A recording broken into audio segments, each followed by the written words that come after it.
We continue now at the top of Daf Mem Vavam and Beis in Meseches Sotah. This is Sotah Daf 46b. The Bryce here continues. The Bryce asked, how do we know that the word Eson means hard? And the Gemara brings the following pasuk. The pasuk says, Eson moshavecha, your dwelling place is firm. Again, that's the idea. Eson means something that's hard, something that's firm. Besim basela kinecha, and your nest is basela, is by the rocks. And so again, that pasuk teaches us that the word Eson refers to something that is hard. Rashi over here says, Eson moshavecha, besim basela kinecha, alma Eson husela. You see that Eson refers to a rock. Again, this is like a rocky area where the procedure of the Egla Rufa takes place. And the Gemara continues, V'omer, and it also says, Shimu harim esriv Hashem v'ha'esonim mostei aretz. It says, listen, mountains, the argument of Hashem, v'ha'esonim, again, it means the firm ones, those who are the foundations of the earth. Rashi says, mostei aretz heim harim, that refers to the mountains. V'chol har shel avonim hu. And Rashi says, all mountains are made out of stone, and so that's what it means, v'ha'esonim, these rocky mountains, mostei aretz, are the foundations of the earth. And the Brisa continues, Acherim omrim, others say, Minayin la'eson shu yoshin. How do you know that Eson refers to something that's old? Shenema, like it says, Goy Eson hu, Goy me'olam hu. It's a nation that's old.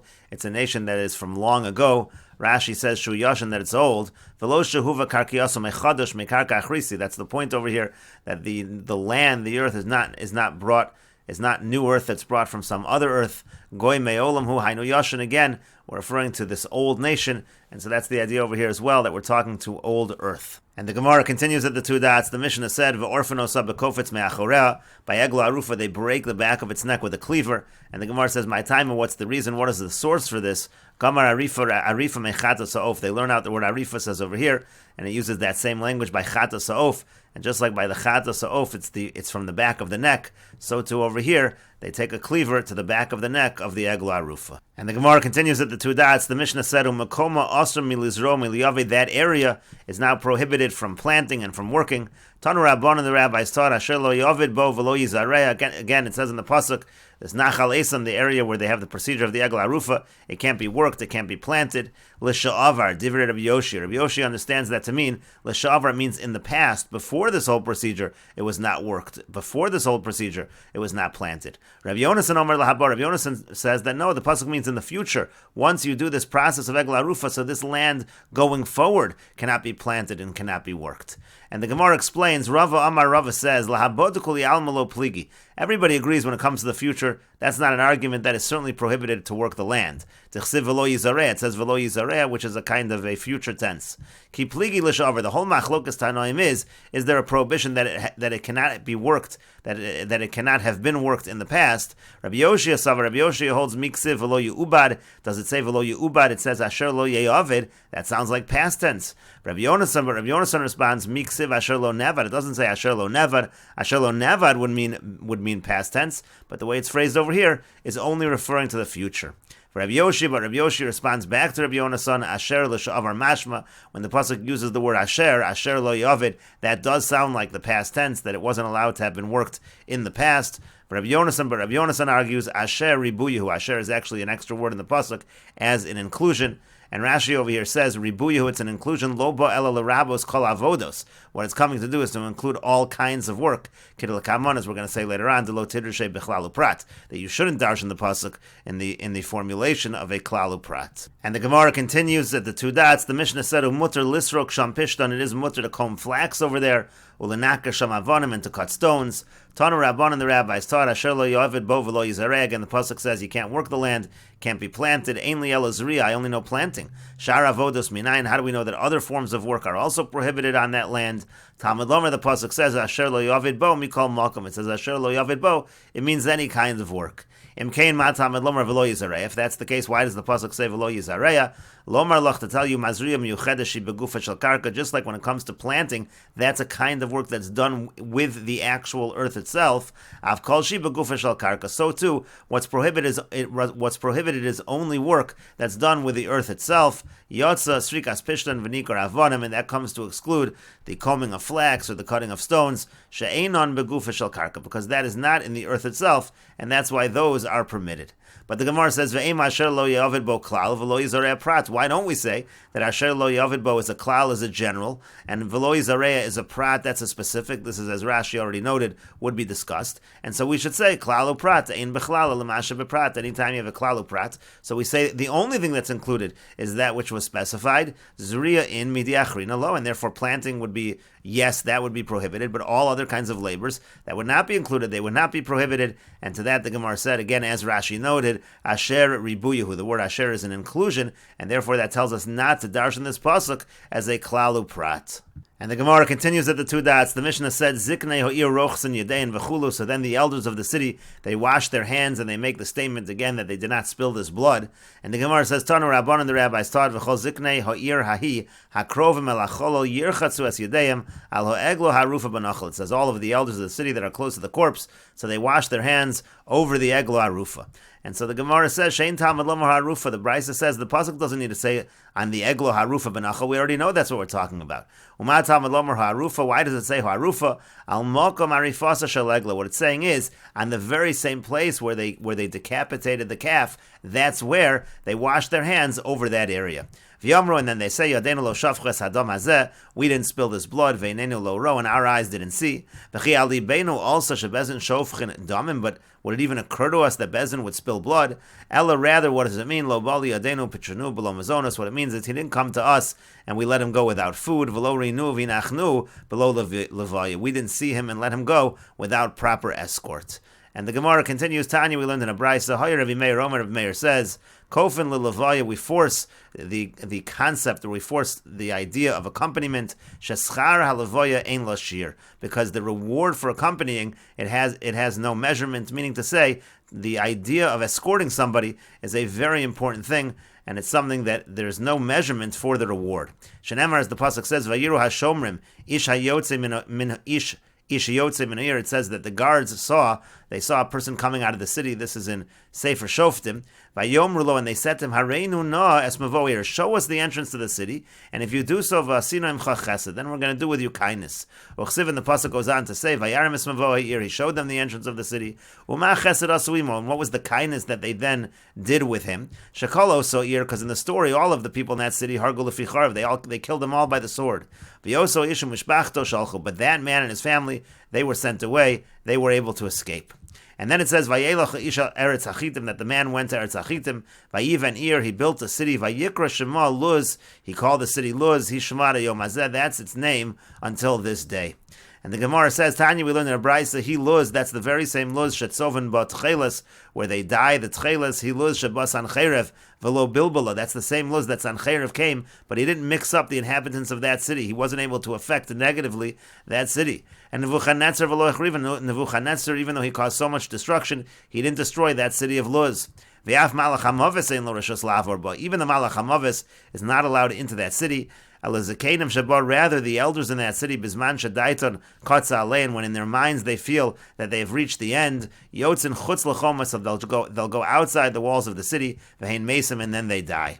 And now the Gemara continues, Valo dvarim kal v'chomer, and isn't it a kal v'chomer? Uma Kanani zeh shelo diber befiv. If this Kanani, he didn't even say anything. Valo halach baraglav, he didn't escort them with his feet, but he just showed them the entrance of the city. Garam hatzola lo lazaru atsof kol adoros. He caused the salvation for himself and his children until the end of all generations. So Misha osa levaya baraglav, somebody who escorts somebody with his feet, somebody who properly does levaya. Alachas kama v'kama, most certainly is there going to be a great reward. And the Gemara says, Bameh hera lohem, so how did he show them the entrance of the city if he didn't speak, if he didn't walk them there? Chizkiya amar befiv akam lohem. So Chizkiya says that he mouthed it, he used his lips. Rabbi Yochanan says, Be'etzbo hera lohem, he showed it to them with his finger, he pointed it out. Tanya kavasi de Rabbi Yochanan, we have a brisa that supports Rabbi Yochanan, B'shvil shekanani zeh hera be'etzbo, because this Kanani showed with his finger, exactly again like Rabbi Yochanan said, Garam hatzola lo lazaro atzov kol adoros. He caused salvation for himself and his children until the end of all generations. And the Gemara continues, Amar Rabbi Yoshua ben Levi, Rabbi Yoshua ben Levi says, HaMahalich b'derech, if someone's walking on the road, v'yein lo levoy, and he has no escort, yasuk b'torah, he should learn Torah. Shenemar, as the pasuk says, Ki livya aschein heim l'rashecha, v'anokim l'gargro secha. Says that the Torah, it's like a wreath, a graceful wreath for your head, and it's like a necklace around your neck. And we darshan that Ki livya aschein, that it's like a levoya, it's like a proper escort. And the Gemara continues, V'yamar Rabbi Yoshua ben Levi, and Rabbi Yoshua ben Levi says, B'shvil arba p'sios shalava Paro le'Avram, because of the 4 steps that Paro escorted Avram. Shenamar, as it says, Vayitzav olav Paro anashim v'gomer, talks about the fact, again, that Paro escorted Avram. Nishtabed b'vanav arba me'os shana, so he was able to enslave his children, meaning Paro was able to enslave the children of Avram, the descendants of Avram, for 400 years. Shenamar, as the pasuk says, V'avodim v'inu osam arba me'os shana, it says that they enslaved them for 400 years.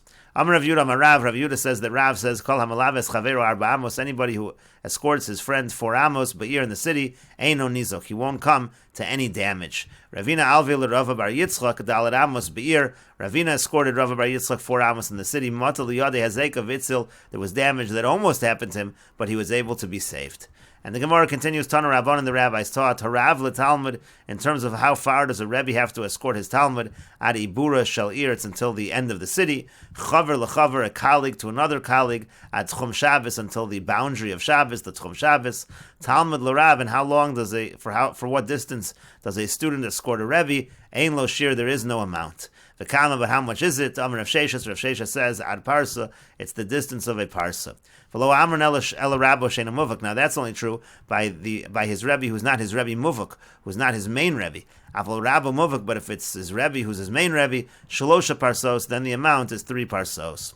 Rav Kahana alvil Rav Shimi Barashi. Rav Kahana escorted Rav Shimi Barashi Pum Nahara, from Pum Nahara ad Beit Sinisa de Bavel. It's until the palm grove of Bavel rather. Kimatu Asam, when he reached there, Amarle said to him, Vade da Amrisu Hanit Sinisa de Bavel Mishnei Adam Harishon Isnu. Is it true that this palm grove of Bavel, is it really true that it existed from the times of Adam Harishon? Amar Lei, so he said back to him, Ad Kartan Milsa, you remind me of something. The Amar Rabbi Yossi Rabbi Chanina, which Rabbi Yossi Rabbi Chanina said. Ma'idich, what does the pasuk mean when it says Be'eretz lo avar bo ish v'lo yashav adam sham? It says it's a land where nobody passed through and nobody settled there. So what does that pasuk mean? If nobody passed through, how would anyone have settled there? What is the pasuk saying? Ela eretz shegazar aleh adam harishon liyishav nisyashva. Eretz shelo gazar aleh adam harishon lo nisyashva. What the pasuk means to say is, if you have a land where Adam Harishon decreed that people would settle there, that's a land that was able to be settled. But if it's a land that Adam Harishon did not decree should be settled, such a land would not be settled. And the Gemara continues, Rav Mordechai alviol Rav Ashi mehagrunya v'ad Beikipi. So Rav Mordechai, he escorted Rav Ashi from Hagrunya until Beikipi, v'amri lo ad Beidura. Some people say he escorted him until Beidura. And the Gemara continues, Amar Rabbi Yochanan Mishum Rabbi Meir. Rabbi Yochanan says in the name of Rabbi Meir, Kol she'ena malavu mislav, anyone who doesn't accompany others or doesn't allow himself to be accompanied, ki'ilu shofech damim, it's as if he's spilling blood. Shel mole livo anshe Yericho Elisha, because had the people of Yericho, had they escorted Elisha properly, lo gira dubim latinokos, he wouldn't have incited the bears to kill the children. That's a story from Sefer Malachim, which the Gemara will now discuss. Shenemar, as the pasuk says, Vayal misham Beisel, he went up from there to Beisel, v'hu ala b'derech, he went up on the road, u'na'orim ketanim yatsu min ha'ir vayiskalsu bo vayomru lo, and there were young na'orim, we'll discuss what it means, na'orim ketanim, and they said to him, ale keireach, ascend bald one, ascend bald one. Amru lo, what did that mean to say? Why were they calling him bald? And so the Gemara explains, Amru lo, they said to him, Ale shehikrachta aleinu es hamakom, what you've actually done is, you've made this location bald for us. The story over there was that they used to make money selling water, and then Elisha came along and sweetened the water, and so he took away their parnasa, and that's what they were attacking him for. Mayu na'orim ketanim. Now, what does it mean when you say na'orim ketanim? Usually na'orim means that they've already reached the proper age. Ketanim means that they're still minors. Amar Rebbe Lazar says, shemin na'orim minam mitzvahs. It means they're shaken from mitzvahs. They have no mitzvahs.